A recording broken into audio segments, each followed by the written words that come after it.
Maqaa Abbaa, kan Ilmaa, kan Hafuura Qulqulluu, Waaqayyo tokkoon. Amiin. Yaa haadha koo dubroo Maariyaam, yaa haadha koo dubroo Maariyaam, yaa haadha koo dubroo Maariyaam, arraba kootiif soogidda si godhadhee lubbuu kootiif boqonnaa dubbii kootiif mi'aa si godhadhee kan si filate maqaa Waaqayyo Abbaatiin, foon keetiin kan mul'ate maqaa Waaqayyo Ilmaatiin, maqaa Waaqayyo Hafuura Qulqulluu ayyaana si baay'ise. Yaa giifti koo Maariyaam, dhugumatti galata guddaa nagaan siin jedha. Dhugumatti ani sin galateeffadhaa. Daa'imummaa koo irraa jalqabee abdii koo taate. Aangoon galata kee dheerateera. Gara samiittis ol jetteera. Da'oo koo kan taate waadaan jedhannaa kee. Gaaddidduu keessa dachee haguugeera. Lafa onaas gammachiiseera.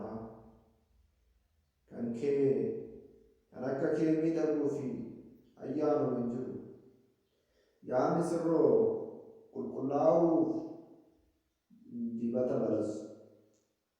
Moo'ina koofis gonfoo moo'ichaa si godhadheera.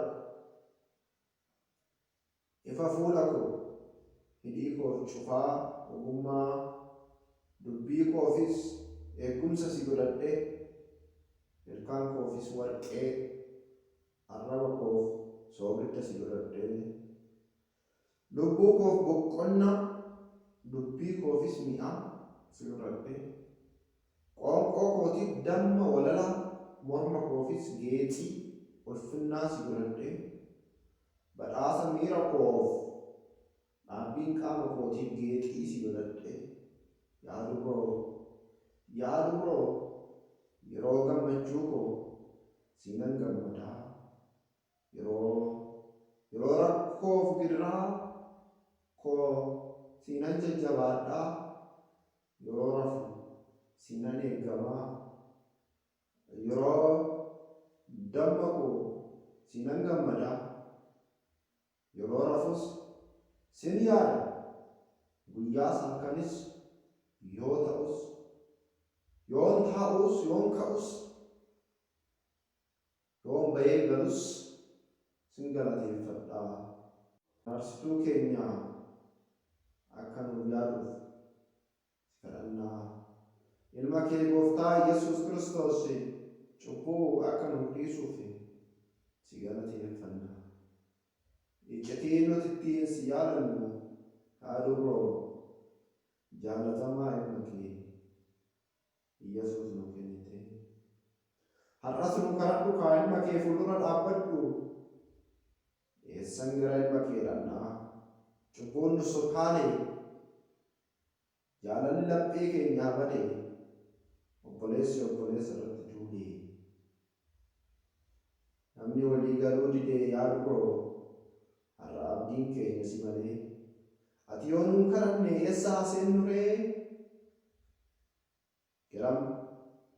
Garamaa seennu eenyu biraa laallu? Yaa haadha koo dubroo Maariyaam, abdiin keenya si har'a nuuf ta'e abdii. Ati kennaa fannoo jalaa gooftaan si nuu kenne. Haadha koo jennee hunduu si waammanne. Yaadu koo nuuf kadhadhu kaa. Nuti cubbamoota jennee fuuldura kee dhaabbanne. Ilma kee nuu kadhadhu. Ilma kee nuu kadhadhu. Yaa dubroo Maariyaam, ilma kee nuu kadhadhu. Cubbuurraa nu baraari. Ati tokkummaa nuu kenni. Akka tokko taanee ijoolleen kee mana kee keessa faarfannu.